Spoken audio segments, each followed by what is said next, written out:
La balade de Cornebique de Jean-Claude Mourleva, chez Gallimard Jeunesse. Chapitre 1. Bon, ça commence au pays des boucs. Un pays de bonne humeur et de rigolade. Les boucs ne sont pas des gens compliqués. Ce qu'ils aiment faire? L'été, travailler dans les champs avec des grands chapeaux de paille. L'hiver, s'attabler à 15 autour d'une bonne soupe aux choux et s'en mettre plein la panse. Et en toute saison, ils adorent faire la java. Pendant la semaine, on bosse dur. Mais le samedi soir, dans les villages, attention. Tout le monde se retrouve dans une grange qui sert de salle des fêtes et ça danse et ça saute jusqu'à point d'heure. Des vrais dératés. Ici, tous les noms sont en bic, boc ou bouc.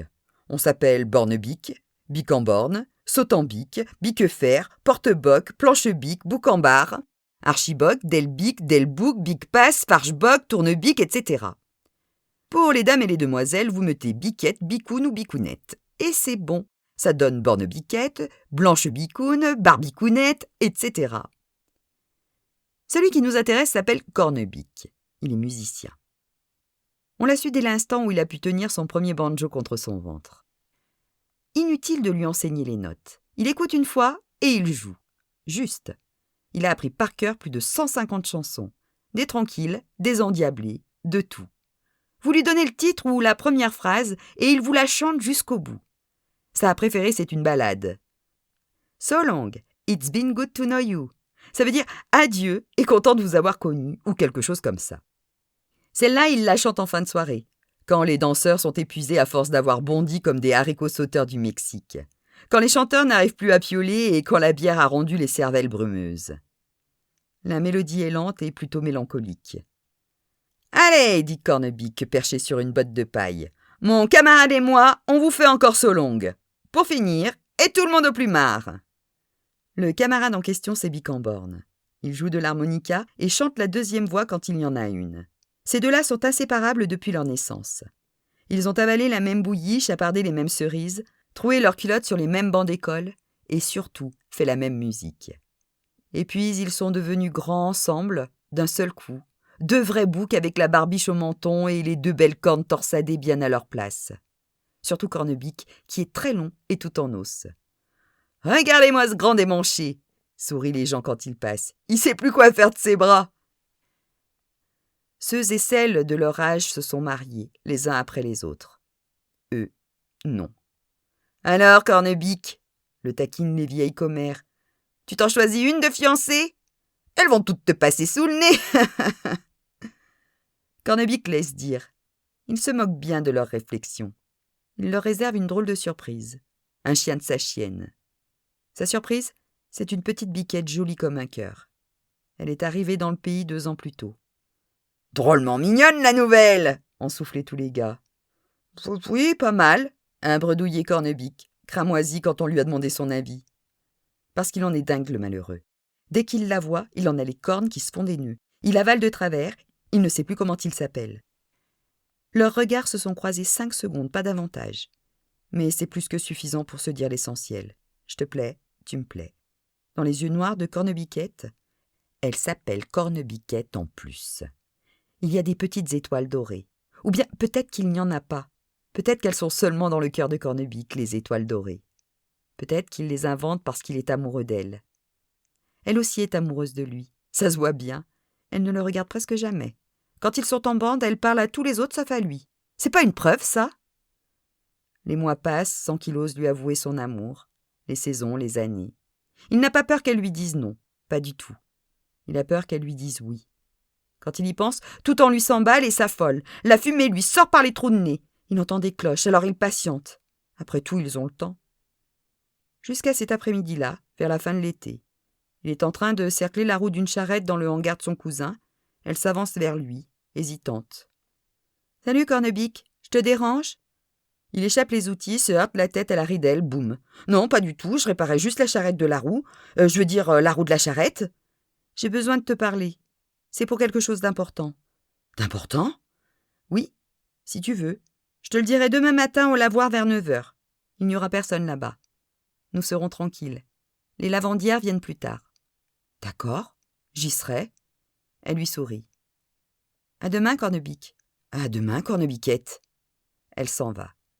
Les outils de Cornebique sont en désordre à ses pieds. Il regarde ses clés, ses pinces, et il a l'impression que Cornebiquette vient de le démonter et de le remonter en désordre. Ses jambes sont à la place des bras, sa tête est à l'envers, ses doigts de pied ne font plus le compte. Ce soir-là, il ne trouve pas le sommeil, il est comme ivre. « Nous serons tranquilles, elle a dit. Les lavandières viennent plus tard. J'ai besoin de te parler. » Les mots de Cornebiquette dansent et dansent toute la nuit dans la tête de Cornebique. Le lendemain, sur le sentier qui mène au lavoir, son cœur cogne fort. Ça fait presque mal, nom de nom. Il a mis son pantalon propre, sa chemise à carreaux du dimanche, alors qu'on est mardi. Il s'est parfumé. Il a trouvé que ça puait affreusement. Il a tout rincé à grande eau. Il en a remis un peu moins.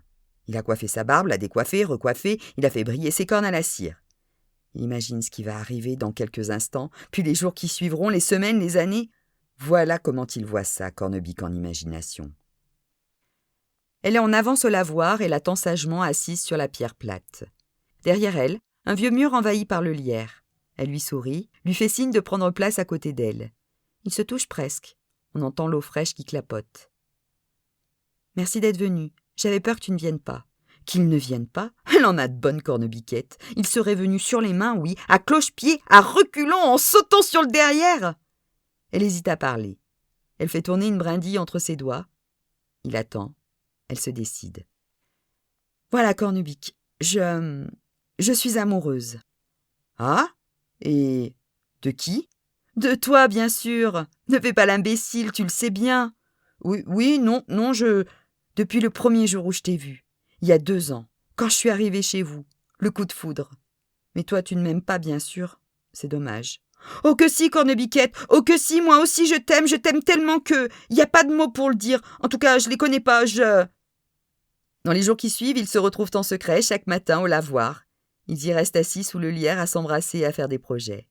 Ils se marieront l'été prochain. Non, c'est trop loin. Au printemps, alors. Oui, au début du printemps. Ils feront une fête à tout casser, et pas question que Cornebique joue la musique. Il l'a suffisamment fait pour les autres. Cette fois, il sera celui qu'on honore, qu'on félicite, qu'on embrasse.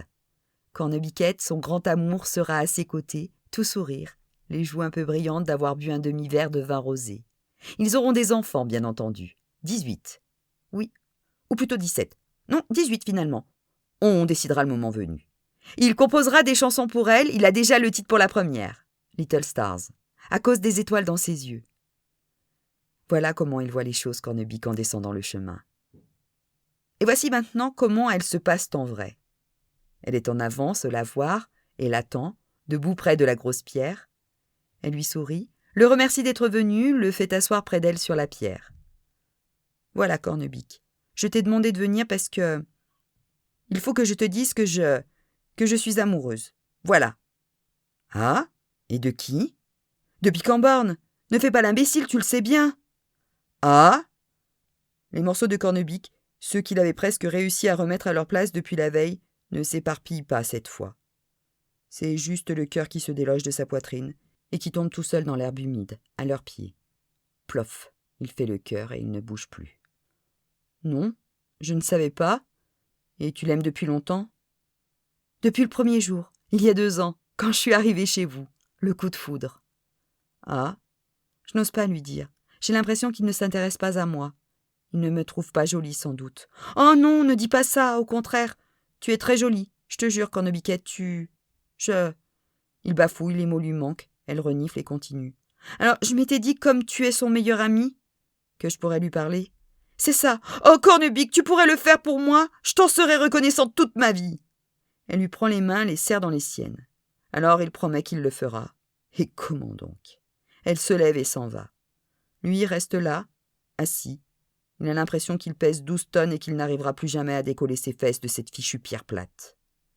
Au fait, il y a bien des étoiles dorées dans les yeux de Cornebiquette. Il les a vues. Il ne les avait pas inventées. Piquamborne et Cornebiquette se fiancent au début de l'hiver. Ils se marient au printemps. Cornebique est le témoin, bien entendu. Qui d'autre ? Et il fait la musique, tout seul. Te casse pas la tête, mon pote, je jouerai pour 2. En réalité, ce n'est pas pour 2 qu'il joue et chante ce soir-là. C'est pour 5. Jamais on ne l'a vu aussi déchaîné. Il se dresse, débraillé, sur sa botte de paille de la salle commune et il met tellement d'ambiance qu'on a peur que les murs s'écroulent. Il boit trop, il rit trop fort. Au bout de la nuit, il ne reste plus que quelques amis. « Allez, Cornebic, tu nous fais Solong pour finir ?»« Non, je suis crevé, je rentre. » Il embrasse son ami Bicamborne. « Je te souhaite tout le bonheur, mon vieux. Je suis content pour toi. » Il embrasse ensuite Cornebiquette et elle lui souffle. « Merci pour tout. » De rien, il grommelle, et il s'en va. Il attend d'être chez lui pour pleurer, mais il ne pleure pas. Il braille. Il doit enfouir sa tête dans l'oreiller pour qu'on ne l'entende pas à 10 kilomètres. Ça lui coule des yeux, du nez. Il a l'impression que les larmes lui giclent par les oreilles. Sa décision est prise. On ne plaisante pas avec les chagrins d'amour. Ceux qui disent « Allons, allons, ça va passer » se moquent du monde. Qu'on ne lui raconte pas de salade à Cornebic. Il fait son bagage. Ça ne lui prend guère de temps. Sa besace, une gamelle en fer blanc pour la tambouille, son couteau, son briquet tempête, une couverture, quelques provisions et son banjo. Au petit jour, dans le village désert, il croise Zerbiquette, une vieille chèvre surprise de le trouver dehors à 7 heures, surtout un lendemain de fête. « Déjà debout, Cornebic ?»« Oui, je vais faire un petit tour. »« Si tôt ? On y voit à peine. Tu vas t'empiéger dans les racines. »« Vous en faites pas, mamie. Y a pas d'heure pour les braves. » Il accélère le pas, passe devant le lavoir sans le regarder et s'en va. Pour se donner du courage, il fredonne.